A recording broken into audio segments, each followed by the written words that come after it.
नव्या जैसे ही शादी होकर अपने घर में आई तो उसे पता चला कि उसकी जिठानी सुमन बिल्कुल भी पढ़ी लिखी नहीं थी। जेठ जी अच्छी कंपनी में नौकरी करते थे। सास ससुर भी पढ़े लिखे थे, लेकिन सुमन को ठीक से बात करना भी नहीं आता था। नव्या को ये बात अच्छी नहीं लगी।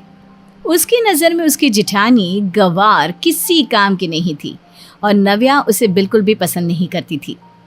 भाभी, मैं ऑफिस जा रही हूँ, मुझे लेट हो गया है। अरे लेकिन अपना टिफिन तो लेती जाओ। मैंने कहा ना, मेरे पास 1 मिनट का भी टाइम नहीं है। अरे तो क्या पूरा दिन भूखे रहोगे देवरानी जी? मैं बाहर से लेकर कुछ खा लूंगी। अरे उसकी जरूरत नहीं है। अच्छा एक काम करती हूँ, मैं तुम्हारे ऑफिस में खाना देने आ जाऊंगी बस। यही तो मैं चाहती थी, आप मेरे ऑफिस में आओ और आपका अच्छा खासा मजाक बन जाए। अब आएगा मजा। ठीक है भाभी, ठीक रहेगा। आप मेरे ऑफिस में जरूर से आना, मैं अपने सारे दोस्तों से आपको मिलवाऊंगी। थोड़ी देर बाद नव्या के ऑफिस में। ये नव्या मैडम का ऑफिस कहाँ पर है? अरे सामने लिखा हुआ है ना, नेम प्लेट लगा हुआ है, आपको दिखाई नहीं देता क्या? वो क्या है ना, मुझे पढ़ना लिखना नहीं आता। अच्छा, नव्या मैडम के घर पर नौकरानी का काम करती हैं आप? अरे आप ये क्या कह रहे हैं? बड़ी भाभी हूँ मैं उसकी। माफ करिएगा, लेकिन नव्या मैडम को देखकर लगता नहीं कि उनकी जेठानी आपकी जैसी होगी। नव्या अपने ऑफिस के अंदर से ये सब देखकर मन ही मन खुश हो रही थी और हंस रही थी। फिर वो बाहर निकल कर आती है। अरे भाभी, आप आ गई, आइए ना, मैं आपको अपने दोस्तों से मिलवाती हूँ। Hello, how are you? बढ़िया, ठीक हूँ, आप बताइए। तुम्हारी भाभी को इंग्लिश नहीं आती क्या? और भाभी, आपने ये इतनी हैवी सितारों वाली साड़ी क्यों पहनी है? वो हम नव्या के ऑफिस आ रहे थे ना, इसलिए सोचा थोड़ा तैयार होकर चलते हैं। ऑफिस के सब लोग सुमन को देखकर जोर जोर से हंसने लगते हैं। भाभी, आपने कभी मुझे ऑफिस में इस तरह की साड़ी पहनकर आती देखा है? ये ऑफिस है, किसी की शादी थोड़ी ना है जो भारी साड़ी पहनकर आ गई। अरे कोई बात नहीं ना नव्या, सबका अपना अपना पहनावा होता है और मेरी साड़ी से क्या फर्क पड़ता है। तुम सारा दिन भूखी रहती, मुझे अच्छा नहीं लगता, इसलिए तुम्हारे लिए खाना लेकर आ गई। मैं कुछ भी पहन कर आऊंगी, कम से कम तुम्हें भूखा तो नहीं रहने दूंगी ना। हाँ मैम, माफ कर दीजिए, अब तो बहुत अच्छी हैं। हम आपका ड्रेस और आपकी बातें सुनकर मजाक बना रहे थे। अरे कोई बात नहीं, नव्या मुझसे छोटी है, मेरी छोटी बहन जैसी, और इस नाते तुम सभी मेरी छोटी बहन हुई है ना। अच्छा अब मैं चलती हूँ। कुछ दिनों के बाद। अरे नव्या, तुमको तो कार चलानी आती है ना, मुझे जरा बाजार तक ले चलो। हाँ भाभी, बताइए क्या काम है? वैसे तो मेरे पास टाइम नहीं है, लेकिन फिर भी अगर पॉसिबल हुआ तो मुझे बाजार से ना अपने लिए कुछ कपड़े खरीद कर लाने थे। ओह, तो आपको शॉपिंग करनी थी? कोई प्रॉब्लम नहीं है, वैसे मुझे भी शॉपिंग करने के लिए जाना था। चलिए मैं आपको लेकर चलती हूँ। नव्या सुमन को मॉल लेकर पहुँचती है। अरे नव्या, यहाँ तो बहुत महंगे महंगे कपड़े हैं। कैसी बात करती हैं आप? मैं तो अपने डेली पहनने के कपड़े भी यहीं से खरीदती हूँ, आप भी खरीद लीजिए ना। अरे नहीं, मुझे तो अपने लिए साड़ी खरीदनी थी। तुम तो जानती हो ना, मैं साड़ी ही खरीदती हूँ। अरे भाभी, एक बार मेरे साथ आइए तो सही। ये देखिए कितना प्यारा ड्रेस है, मैं ट्राई करके आती हूँ। थोड़ी देर बाद। कैसी लग रही हूँ मैं भाभी? बहुत अच्छी लग रही हो, लेकिन तुम्हारा ड्रेस सिर्फ घुटनों तक का है, थोड़ा लंबा ड्रेस ले लो ना। ओफो, आपको पता है ना मैं ऐसे ही कपड़े पहनती हूँ। चलिए अब आप भी ये ड्रेस ट्राई करके देखिए। अरे नहीं, मैं ऐसे कपड़े नहीं पहन सकती। भाभी, आज तो आपको ये ड्रेस पहननी ही पड़ेगी और इसके साथ ये वाली हाई हील्स भी पहननी पड़ेगी। नव्या जबरदस्ती करके सुमन को शॉर्ट ड्रेस और हाई हील पहनने के लिए कहती है। सुमन जैसे ही वो कपड़े पहनकर बाहर आती है, सब लोग उसे देखकर हंसने लगते हैं। अरे सब लोग मुझे देखकर हंस क्यों रहे हैं? भाभी, आप ये हाई हील पहनकर और ये शॉर्ट ड्रेस में जिस तरह से चल रही है ना, कोई भी आपको देखकर हंसेगा। क्या मतलब है? जैसी मेरी चाल है वैसी ही तो चल रही हूँ। अरे पूछिए मत भाभी, कितनी फनी लग रही हैं आप। सब लोगों की नजरें सिर्फ आप पर ही है। इतना कहकर नव्या भी जोर जोर से हंसने लगती है। वैसे नव्या, एक बात कहूँ, तुम्हें हंसता देखकर बहुत अच्छा लग रहा है। नहीं तो तुम दिन रात अपने लैपटॉप और इन फाइलों में आंखें गड़ाकर बैठी रहती हो। चलो, मुझे देखकर ही सही, हंसी तो सही। एक बार फिर से नव्या चुप हो जाती है। उसकी अपनी जिठानी को नीचा दिखाने की एक और चाल फेल हो गई थी। एक दिन, छुट्टी वाले दिन। अरे नव्या, कुछ अच्छा सा इटालियन खाना बना के खिला दो। बहुत दिन हो गए, तुम ऑफिस में इतनी बिजी रहती हो। तुम्हारे हाथ का खाना कितने दिनों से नहीं खाया। ओके ओके, बताओ क्या खाना है तुम्हें? वाइट पास्ता बना दो ना, बहुत अच्छा बनाती हो तुम। ठीक है, अभी किचन में जाकर तुम्हारे लिए वाइट पास्ता बनाती हूँ। नव्या, क्या बना रही हो? भाभी, मैं वाइट पास्ता बना रही हूँ। अरे, तुम तो अंग्रेजी खाना बनाती हो, मैंने तो कभी इसका नाम भी नहीं सुना। बताओ ना कैसे बनाते हैं। कुछ नहीं भाभी, बस पहले उसको बॉईल करना है, उसके बाद इसमें कुछ वाइट सॉस और कुछ चीज़ें ऐड करके बनाना है। अरे बस इतनी सी बात। लाओ, मैं उबाल देती हूँ, तब तक तुम अपना कुछ काम कर लो, ठीक है? अब आएगा मज़ा। भाभी ज़रूर पास्ता में अपना तड़का लगाएंगी और फिर घर वालों के सामने उनका अच्छा खासा मजाक बनेगा। नव्या काफ़ी देर तक किचन में नहीं आती। थोड़ी देर बाद सुमन पास्ता बनाकर डाइनिंग टेबल पर ले आती है। अरे भाभी, आपने ये सब क्यों किया? मैं आ तो रही थी। देवर जी कब से आवाज़ लगा रहे थे, तुम फ़ोन पर बिजी थी ना, और वैसे भी तुमने मुझे बता तो दिया था कैसे बनाना है, तो बना दिया। अरे वाह भाभी, थैंक यू सो मच।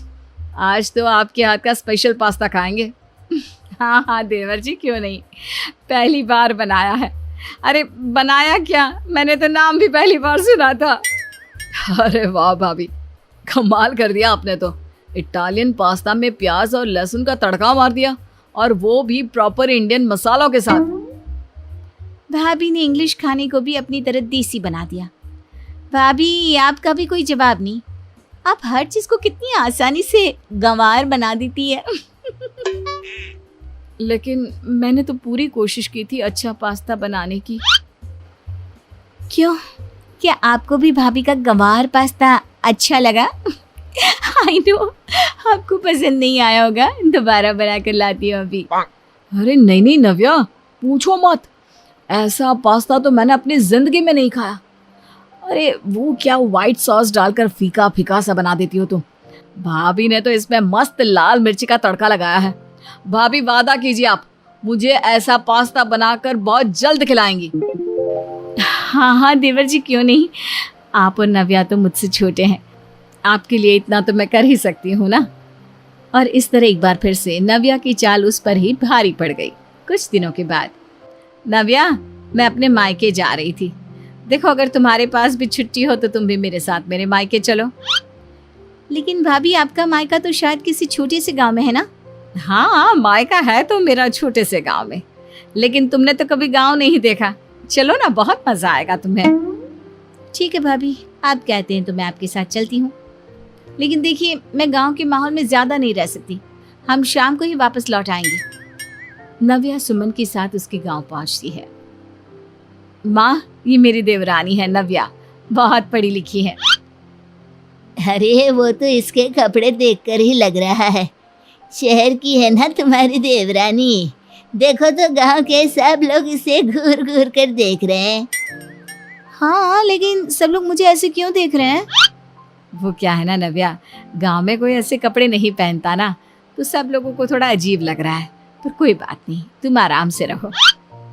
रात के वक्त, भाभी अब हमें वापस चलना चाहिए, गांव में बिल्कुल मन नहीं लग रहा, यहाँ पर मोबाइल का नेटवर्क भी नहीं आता। अरे लेकिन इतनी रात को जाना ठीक नहीं, हम कल सवेरे चले जाएंगे बस। लेकिन मैं यहाँ पर सोऊंगी कहाँ? यहाँ पर तो किसी रूम में एसी भी नहीं लगा हुआ।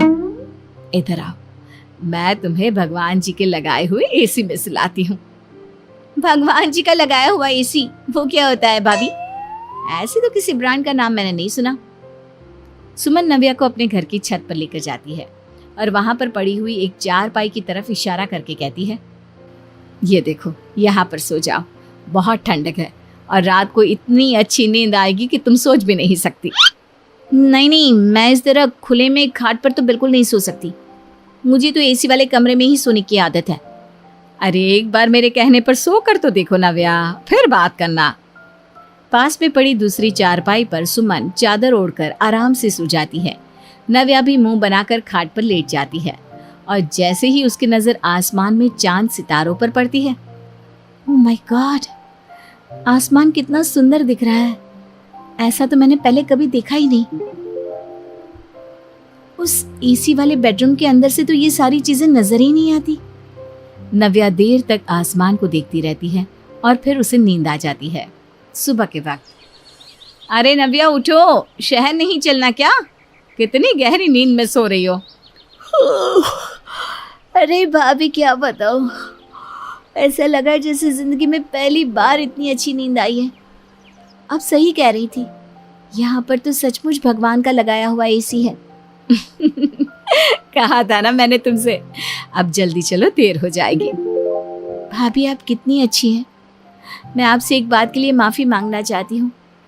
मैंने हमेशा आपको गंवार कहा, आपकी फैमिली को नीचा दिखाया, लेकिन आपने हमेशा मुझसे प्यार किया। देखो नव्या, मैं ज़्यादा पढ़ी लिखी तो नहीं हूँ, लेकिन मुझे अपने छोटों से प्यार करना आता है। मैं जानती हूँ तुम हमेशा मेरा मजाक बनाती थी, लेकिन मैं कोशिश करती थी तुम्हें खुश रखने की। आई एम सॉरी भाभी, आज की बात मैं आपके साथ कभी ऐसा नहीं करूँगी। और देखना, आज से हर रोज़ मैं आपको पढ़ाऊँगी और थोड़े ही दिनों में आप भी मेरी तरह इंग्लिश बोलेंगी। ठीक है, ये तो बहुत अच्छी बात है। कम से कम इसके बाद लोग ये तो नहीं कहेंगे इस घर में गंवार जिठानी और पढ़ी लिखी देवरानी रहती है। हम दोनों बराबर हो जाएंगी। पारुल की शादी राकेश के साथ होती है, जहां उसकी एक जिठानी उसका स्वागत करती है दरवाजे पर। आओ आओ देवरानी जी, अब पता चलेगा शादी का लड्डू कितना मीठा होता है और कितना तीखा। गृहस्थी संभालने में कैसे कमर टूट जाती है, अब जान जाओगी। तभी बुआ सास बोल पड़ती है, अरे क्यों बच्ची को डरा रही है? आज तो शादी हुई है, आज से ही जिम्मेदारी डाल देगी क्या? भाई भाभी ने तुझे कितने दिन बिठाकर खिलाया था, भूल गई? जेठानी का मुंह बन जाता है कि तभी सास हाथ में आरती की थाली लेकर आती है। आज मेरे परिवार में मेरा एक और बच्चा शामिल हो गया। पारुल बेटा, आराम से रहना, किसी चीज की कोई जल्दी नहीं है। हाँ, सारी जल्दी तो मेरे वक्त ही थी। सास पारुल की आरती करके उसे घर के अंदर लाती है। अगले रोज, अरे नई वाली भाभी के बाल कितने ही सुंदर है, लंबे लंबे घने घने। मैं भी पूछूंगी भाभी से क्या लगाती है बालों में। अरे वो उसकी माँ के बाल नहीं देखे? उनके भी तो कितने सुंदर थे। बेटे के बाल तो माँ पर ही जाते हैं ना। तभी लंबे बाल में पारुल आकर खड़ी हो जाती है। माँ जी, मैं किचन में जाकर कुछ बना सकती हूँ या फिर क्या कोई नौकर आएगा? और हाँ, ये बाल ना बांध कर रखा करो, हर जगह फैले रहते हैं। बड़ी भाभी, पारुल भाभी कल ही तो आई हैं, उनके बाल कैसे हर जगह फैले हो सकते हैं? बाल तो आपके हैं जो लगातार झड़े जा रहे हैं। नहीं पारुल बेटा, वो क्या है ना, अभी किचन में जाने वाली रस्म होगी, फिर तुम कुछ बना सकती हो। बाकी बता दो क्या खाने का मन है। हाँ, बता दो। माँ जी के पास तो मैं हूं ना नौकरानी, ऑर्डर दे देंगी, मैं लाकर आपके कमरे में पहुंचा दूंगी। बड़ी भाभी, आपको भी तो माँ बना कर देती थी, भूल गई क्या? पारुल मुस्कुराकर मुड़ती है तो उसके लंबे बाल सबकी आंखों में चढ़ जाते हैं। उसके जाने के बाद, मेरी बहू के बाल तो लाखों में एक है। जेठानी मन में ठान लेती है कि वो देवरानी के बाल खराब करके रहेगी। फिर एक दिन देवरानी जेठानी किचन में काम कर रही थी कि जेठानी देवरानी के बाल पर च्युइंगम चिपका देती है। अरे बड़ी बहू, छोटी बहू, कहाँ हो? जरा मंदिर चलो, कीर्तन है वहाँ। कीर्तन? अरे वाह माँ जी, मैं तो बहुत अच्छा कीर्तन कर लेती हूँ। चलिए, मैं अभी अपनी वो लाल चुनरी वाली साड़ी पहन कर आती हूँ। लेकिन काफी समय तक पारुल तैयार होकर नीचे नहीं आती तो जेठानी कहती है, मैडम सजने संवरने में इतना वक्त लेगी तो कैसे चलेगा? अरे आ भी जाओ नीचे, वहाँ तुम्हारी मुंह दिखाई नहीं करनी है। माँ, आप भाभी के कमरे में जाकर देखो तो हुआ क्या है। भाभी इतना वक्त तो नहीं लगाती है। सास पारुल के कमरे में जाती है जहाँ वो बिस्तर पर बैठकर रो रही होती है। माँ जी देखिए ना, मेरे बालों में किसी ने ये गंदे च्युइंगम लगा दी है। माँ जी मेरे बाल काटने पड़ेंगे अब। अरे ये कैसे हो सकता है बेटा, तू तो कहीं बाहर भी नहीं गई थी। वही तो माँ जी, मैं क्या करूं, मेरे बाल। तभी वहां जेठानी और ननद भी आ जाते हैं। अरे भाभी डरिए मत, मैं ना आपके बालों में तेल लगा देती हूँ, जिससे ये च्युइंगम फिसल कर निकल जाएगा। अच्छा, मुझे तो लगा था कि बाल कटवाने पड़ते हैं। ननद और सास जेठानी को देखते हैं और समझ जाते हैं कि सारा किया कराया इसी का है। भाभी आपके बालों पर किसी की काली नजर लग रही है, बच कर रहना। भूली भाली पारुल ननद की बात को समझ नहीं पाती कि फिर एक रोज, अरे पारुल, मेरे बाथरूम में पानी नहीं आ रहा है, तेरे बाथरूम में नहाने जा रही हूँ मैं। अरे हाँ हाँ भाभी, बिल्कुल। जेठानी पारुल के बाथरूम में जाकर उसके शैम्पू के डिब्बे में बाल झड़ने की दवाई मिला देती है। फिर बाहर आकर अरे याद आया, मैं तो सुबह ही नहा चुकी हूँ। अच्छा, जा रही हूँ मैं। हाँ। पारुल को समझ में नहीं आता कि जेठानी ऐसा व्यवहार क्यों कर रही है। खैर, कुछ ही महीनों में पारुल के लंबे घने बाल टूट टूट कर झड़ जाते हैं। अरे बेटा देख तो, ये पारुल आज नीचे क्यों नहीं आई? अब तो मंदिर में लोगों को उसके कीर्तन की आदत लग गई है। ननद कमरे में जाती है और हैरान रह जाती है। वो जोर से चिल्लाती है, अरे क्या हो गया? माँ, भाभी टकली हो गई। पता नहीं माँ, ये तो रो रो कर अपना बुरा हाल कर रही है। अरे लेकिन पारुल, ये हुआ कैसे? तेरा तो मायका भी इसी शहर का है, ये भी नहीं कि पानी सूट नहीं किया। बेटा ये बाल। माँ पता नहीं क्या हो रहा है, पहले च्युइंगम, फिर हेयर फॉल और अब गंजी। अरे बेटा पारुल, मैं तो इंतजार कर रही थी कि तू मेरे साथ मंदिर चलेगी। आज तो कीर्तन के लिए सब आने वाले हैं और तू ही मेन सिंगर है। नहीं माँ जी, मैं अब घर से बाहर नहीं निकलूंगी, लोग क्या कहेंगे, मैं गंजी हूँ। उधर जेठानी कहती है, अरे माँ जी चलिए ना, देर हो रही है। तभी उसकी नजर पारुल पर पड़ती है। अरे मजा आ गया, ये तो टकली ही हो गई, कसम से बहुत असरदार था शैम्पू। सभी जेठानी की तरफ देखने लगते हैं। तभी उसे एहसास होता है कि खुशी में वो कुछ ज्यादा ही बोल गई। पारुल भाभी, आप कौन सा शैम्पू यूज कर रही है, जरा बोतल तो देना। हाँ, अभी लाती हूँ। अरे मैंने देखा था जब एक दिन इसके बाथरूम में नहाने गई थी ना, वो शैम्पू मैंने भी तो लगाया था, फिर पता नहीं क्या हुआ ना वो। तभी पारुल वहां आती है शैम्पू की बोतल लेकर। ये रहा शैम्पू, लेकिन इसे तो मैं हमेशा से ही इस्तेमाल करती हूँ। तभी पारुल का पति उसके लिए लंबे बाल की विग लेकर आता है। हाँ ये ठीक है बहू, ये विग लगा ले। नकली तो नकली बाल होते हैं।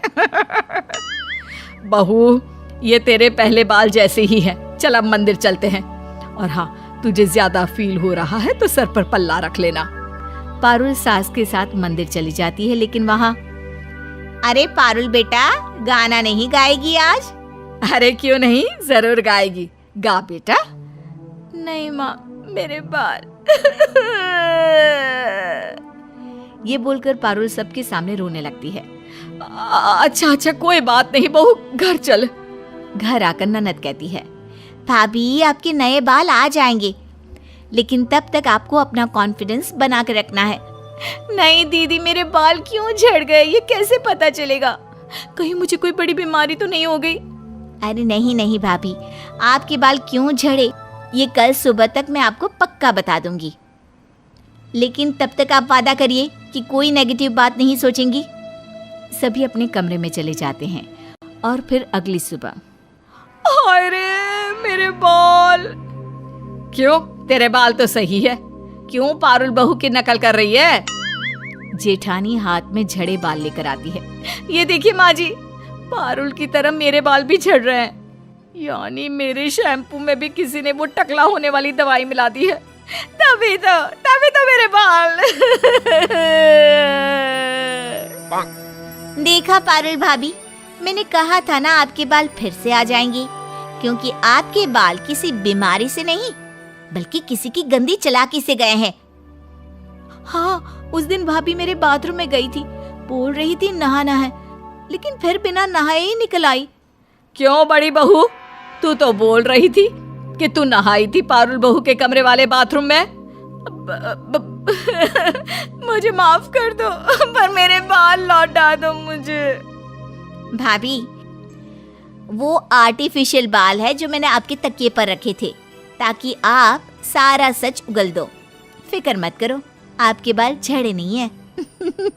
हाय रे, आजकल तो एक कमरे में 2 सगी बहन ना रहे, ऐसे में देवरानी जिठानी को साथ रहना पड़ जाए तो। देखते हैं। देखो दोनों, ईना और टीना, साफ साफ बोल रही हूँ, मेरे दोनों बेटे गए हैं विदेश पैसा कमाने। यहाँ तुम दोनों 2 कमरे इस्तेमाल करके बिजली फूंको, इसलिए मैंने छोटी तेरा कमरा दे दिया है किराए पर। जब तक मेरे दोनों बेटे वापस नहीं आ जाते, दोनों एक कमरे में रहोगी, ठीक है? पहली बात तो माँ जी, हमें ईना टीना बुलाना बंद करिए। मेरा नाम रमा और इसका नाम ज्योति है। अरे रमा ज्योति हो या ईना टीना मैं नहीं जानती, मैं तो बस ये बोल रही हूँ कि एक कमरे में गुजारा करो जब तक मेरे दोनों बेटे वापस नहीं आ जाते। सासू माँ, आप जानती है ना, दीदी के साथ मेरी थोड़ी कम ही पड़ती है, ऐसे में एक कमरे में रहना मेरे तो बस की नहीं है। हाँ तो मायके चली जा मायके। नहीं, ये मायके जाएगी तो घर का काम क्या मैं अकेले करूँगी? ना जी ना। सासू माँ, आपको दिक्कत क्या है? कैसे शादीशुदा 2 औरतें एक कमरे में रहेंगी? जैसे मेरे दोनों बेटे विदेश में अकेले साथ रहेंगे। लेकिन वो दोनों तो भाई भाई है ना माँ जी। वो सब मैं नहीं जानती, जो कहा है वो करो। अब जेठानी देवरानी करती भी तो क्या, मान लेती है सास की बात। फिर दीदी, मैं ना पलंग अलग करूँगी। वो क्या है ना, रात में मेरी लात मारने की आदत है। हाँ, और लात खाने की भी। क्या कहा? मैं किससे लात खाती हूँ? अरे मैं तो मजाक कर रही थी। वो क्या है ना, अच्छा ठीक है, अलग कर लो बस। वैसे भी मेरे मायके का बेड है तो मजबूत। मेरे पापा ने भी कम मजबूत बेड नहीं दिया था। तभी तो ससुर जी ने कानी उंगली से उठाकर बाहर कर दिया था। कोई इस कमरे से बेड हटाकर दिखा तो दे। तभी देवरानी हाथों से दोनों बेड को अलग कर देती है। भाभी, कर दिया। अब बताओ, कोई पुरस्कार भी रखा था क्या अलग करने वालों के लिए? हाँ ठीक है, शादी को इतने साल भी तो हो गए हैं। ठीक है, अच्छा कपड़े ना उधर वाली अलमारी में रख देना।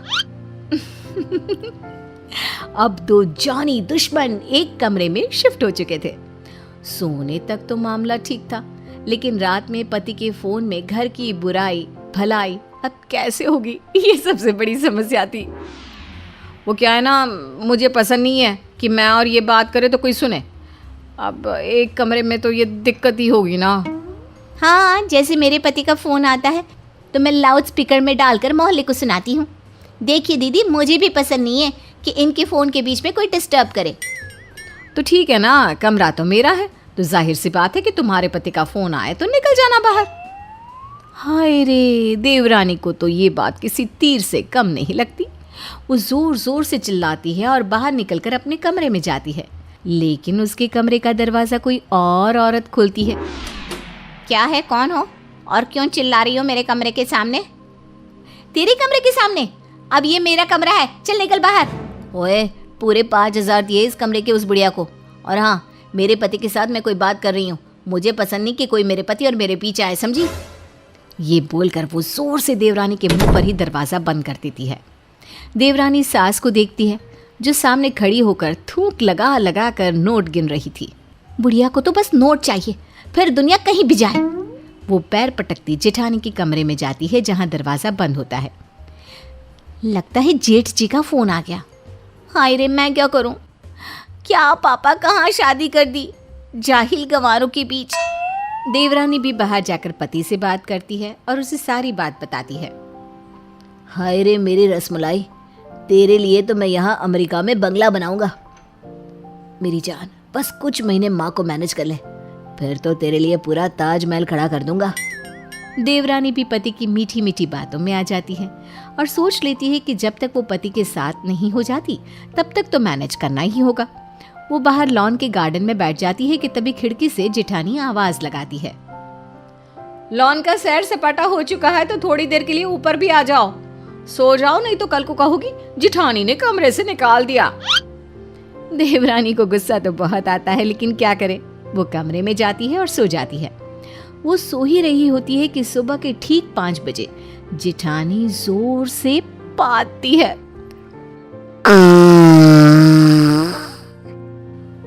देवरानी हड़बड़ाकर उठ जाती है। नहीं नहीं, भागो, पड़ोसी देश ने हमला कर दिया है, हमारे ऊपर बम फेंके जा रहे हैं, भागो भागो यहाँ से। ओए चुप हो जा, हल्की सी गैस निकल गई थी, सो जा, कुछ नहीं हुआ। देवरानी लाइट जलाती है। पूरा कमरा बदबू मार रहा था। हल्की सी गैस, तब ये हाल था। मुझे तो लगा हमारे देश में भी हमला हो गया है, पड़ोसी देश ने बम फेंक दिया। मैं तो डर गई थी हल्की सी गैस में। क्या होता अगर आप जोर से पाती। ओए नौटंकी, शांत हो जा, कोई ऐसी बात नहीं है, सो जा। लेकिन देवरानी को कहाँ नींद आने वाली थी। सारी सुबह किसी तरह करवट में गुजरती है। अगली सुबह देवरानी सासू माँ के पास जाती है। देखिए सासू माँ, एक तो मेरे पति साथ नहीं है, ऊपर से ये तुगलकी फरमान कि दीदी के साथ एक कमरे में रहूं, मुझसे नहीं हो रहा। तो मायके चली जा, रोहन आ जाएगा तो बुला लेंगे। नहीं नहीं, ये कहीं नहीं जाएगी, ये जाएगी तो घर का सारा काम कौन करेगा। भाभी प्लीज जाने दो ना मुझे। रात को भैया का फोन आता है तो आप मुझे बाहर कर देती हो, सुबह गंदे गंदे बात कर डरा कर उठा देती हो। भाभी प्लीज प्लीज जाने दो ना मायके। अरे उस बेचारे की उम्र हो गई है, गैस पर कंट्रोल नहीं रहता तो क्या उसका मजाक बनाएगी तू। बात तो सही है माँ जी, गैस में कंट्रोल नहीं है, लेकिन उम्र तो वैसे बाली ही है मेरी। देवरानी सास बहू का ड्रामा देखती है कि तभी उसके फोन पर पति का मैसेज आता है। हाय रे, कितने बड़े घर की फोटो, लग रहा है ये खरीद रहे हैं। मैं तो चली अमेरिका। इनमें से तो मैं किसी को ना ले जाऊं। बड़ी बहू, लग रहा है छोटी पागल हो गई है, तभी खड़े खड़े हंस रही है। तो जा कमरे में। छोटी भी सोच लेती है कि चलो ना, थोड़े दिन की तो बात है, फिर तो अमेरिका में आराम ही आराम है। फिर एक रोज, हाय री, मेरी अलमारी से मेरी लाल साड़ी गायब है, कहाँ गई? कितनी महंगी साड़ी थी, कहाँ चली गई? तभी उसकी नजर जिठानी पर पड़ती है, जो उसकी लाल साड़ी पहनकर खड़ी होती है। अरे क्या हो गया छोटी, क्यों परेशान हो?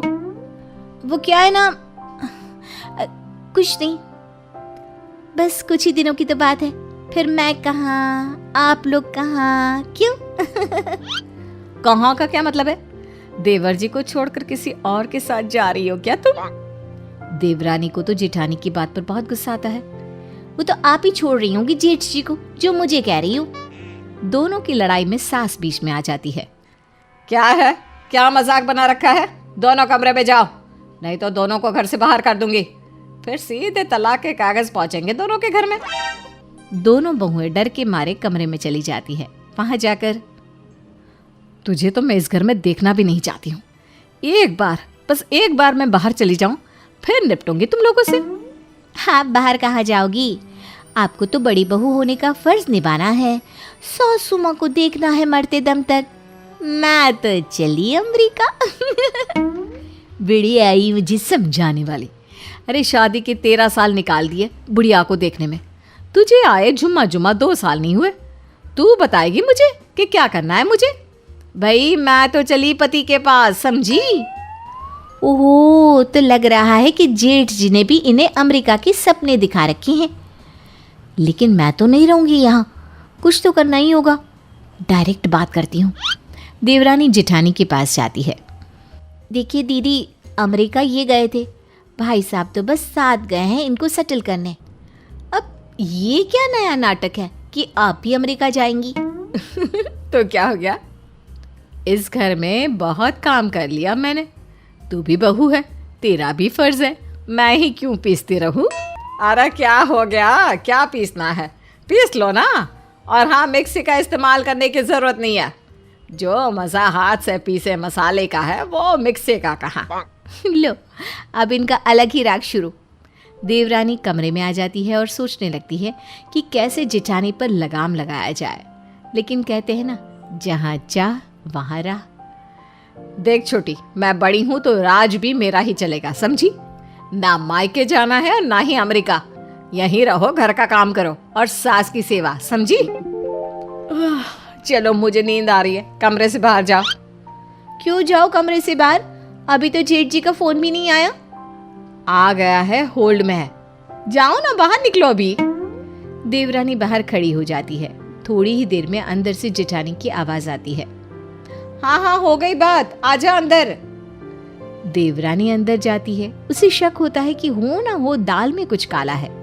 वो जैसे ही अंदर आती है, जेठानी मुंह पर चादर लेकर सो जाती है। क्या बात है जो दीदी जेठ जी से बात करने के बाद अपना मुंह नहीं दिखा रही? कोई तो बात है। वो बाथरूम में जाती है जहां उसे एक नीले रंग की डिब्बी दिखती है। जेठानी चादर के अंदर से ही कहती है, छोटी, कमरा शेयर करने की बात हुई थी, बाथरूम नहीं। मुझे पसंद नहीं कि कोई मेरा बाथरूम इस्तेमाल करे, बाहर निकल वहां से। लेकिन तब तक देवरानी वो डिब्बी खोल चुकी थी जिसमें रखे थे जेठानी के नकली दांत। हाय दैया, दीदी दांत नकली है आपके? अब तो मैं ये बात सबको बताऊंगी। जेठानी अब चादर के बाहर आती है और मुंह बुड्ढी जैसा बिना दांत का वो देवरानी से कहती है, छोटी, नाना किसी को ना कहना, वरना ये तो मुझसे तलाक ले लेंगे। माँ जी भी धक्के निकाल कर घर से बाहर कर देंगी। तो फिर आज से मैं जो बोलूंगी वैसा ही करना है। कल मैं चली मायके, फिर जाऊंगी अमेरिका। बोलो हाँ। जैसी तेरी मर्जी। हाँ चली जाना, लेकिन ये राज राज ही रहे।